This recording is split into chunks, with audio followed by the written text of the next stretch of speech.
नमस्ते बच्चों। आज हम पढ़ेंगे बीकानेर किसान आंदोलन। देखो 1923 में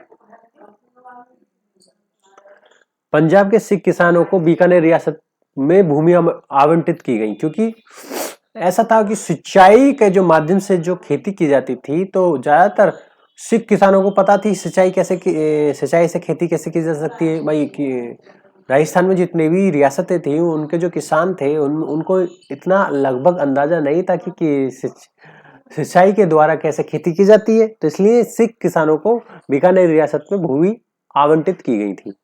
फिर 1927 में महाराज गंगा सिंह द्वारा गंग नहर का निर्माण कराया गया, जो सतलज नदी से निकलती है। ठीक है। 1929 में नहर से सिंचाई शुरू की गई, लेकिन किसानों की समस्याओं का सामना करना पड़ा। किसानों को कई समस्या का सामना करना पड़ा। किसानों पर अत्यधिक लगान, आबियाना सिंचाई कर, जिसे सिंचाई कर बोलते हैं, किस्तों पर ऊंचा ब्याज लगाया गया। भूमि किस्तों पर दी गई थी, लेकिन ब्याज इतना अधिक था कि कई किसान अपनी भूमि वापस करने को मजबूर हो गए। किसानों ने जमींदार संघ नामक संगठन बनाया। करतार सिंह दरबार सिंह इसके प्रमुख नेता थे। आंदोलन शांतिपूर्ण था, लेकिन प्रभावशाली था। ठीक है। महाराज गंगा सिंह ने व्यक्तिगत रूप से हस्तक्षेप किया। उन्होंने किसानों से मुलाकात की और उनकी मांगे मान ली। सिंचाई कम कर दिया गया, किस्तों पर ब्याज की दर घटाई गई, रबी की फसल पर 25% और खरीफ की फसल पर 18% भू राजस्व में छूट दी गई। परिणाम यह हुआ कि आंदोलन स्वयं समाप्त हो गया। द्वितीय विश्व युद्ध के दौरान फसलों के दाम बढ़ गए, पानी की उपलब्धता भी बेहतर हो गई। किसानों को बाद में कोई बड़ी समस्या नहीं रही। ठीक है। किसानों को बाद में कोई समस्या नहीं रही। जहांगीर क्षेत्र में किसान आंदोलन के कारण अत्यधिक भू राजस्व, अत्यधिक लागबाग, बेकार प्रथा, कुल मिलाकर 36 प्रकार के कर वसूले जाते थे। सबसे पहले महाजन आंदोलन हुआ 1938 में। महाजन एक प्रथम श्रेणी का ठिकाना था। महाजन से प्रेरित होकर पूगल और कुंभाना के किसानों ने भी आंदोलन किया था। महाराज गंगा सिंह 1942 के कहने पर सामंत भोपाल सिंह ने किसानों से समझौता किया और भूमि बंदोबस्त की व्यवस्था की गई। पहली बार किसानों को भू राजस्व की रसीद देने की शुरुआत की गई। ठीक है। इसी में दी गई थी महाजन में। उद्रासन आंदोलन ऐसा था कि 1939 में इसका नेतृत्व कौन कर रहे थे? जीवनराम चौधरी। और महाजन आंदोलन की प्रेरणा से उत्तरासर भी किसान आंदोलन हुआ। दूधवा खारा किसान आंदोलन वेरी वेरी इंपॉर्टेंट है। बीकानेर रियासत का सबसे बड़ा किसान आंदोलन, जिसकी तुलना बिजोलिया किसान आंदोलन से की जाती है। विरोध सामंत सूरजमल सिंह के खिलाफ, और नेतृत्व कौन कर रहे थे? हनुमान सिंह आर्य, जो उन्हें 3 बार गिरफ्तार किया गया था। उन्होंने जेल में 35 दिनों तक भूख हड़ताल की थी और उनकी बाद में मृत्यु हो गई थी। कांगड़ आंदोलन 1946 में, जिसका नेतृत्व कौन कर रहे थे? मेघ सिंह आर्य। ठीक है। तो ये था।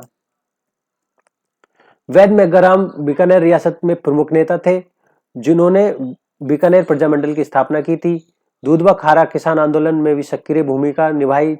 6 जुलाई 1945 को मेघराम को गिरफ्तार किया गया था।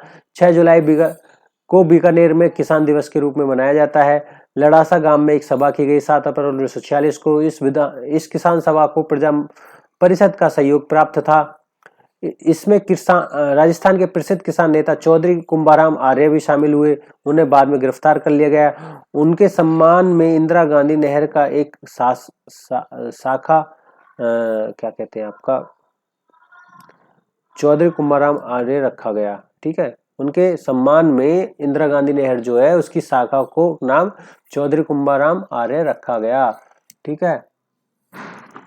गंगा नहर के रायसिंह नगर 30 जून से 1 जुलाई में 2 दिवसीय किसान और प्रजामंडल की संयुक्त सभा थी। सभा के बाद कार्यकर्ताओं ने एक जुलूस निकाला। उस दिन फायरिंग की गई। फायरिंग के दौरान बीरबल नामक युवक शहीद हो गया। उनकी स्मृति में 17 जुलाई को बीरबल दिवस मनाया जाता है। और इंदिरा गांधी नहर, जो जैसलमेर शाखा का नाम बीरबल के नाम पर रखा गया, रायसिंह नगर में बीरबल चौक के नाम पर भी स्थापित है। किसानों की मांगे और फायरिंग की घटना की जांच करने के लिए 3 स्तरीय समिति का गठन। हीरालाल शास्त्री जो बाद में राजस्थान के पहले मनोनीत मुख्यमंत्री बने। गोकुल भाई भट्ट जिसे राजस्थान का गांधी बोला जाता है। रघुबर दयाल गोयल जो बीकानेर प्रजामंडल के संस्थापक थे। ये सब जांच करने के लिए आए। ठीक है,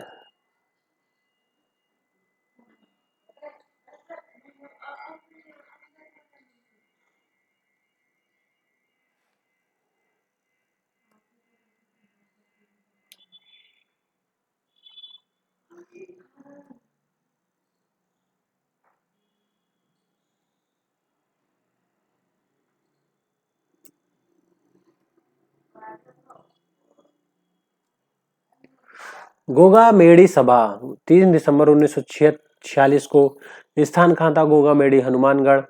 किसानों ने सभा में यह मांग की कि जागीरदार से जमीन छीनकर किसानों को दी जाए। जागीर उन्मूलन। ठीक है, खालसा भूमि राज्य के प्रत्यक्ष रूप में प्रत्यक्ष भूमि जो प्रतिशत कितनी 40%। ये कहाँ थी? पूर्वी और दक्षिण राजस्थान में। और कौन कौन सी थी? अलवर और कोटा और बूंदी।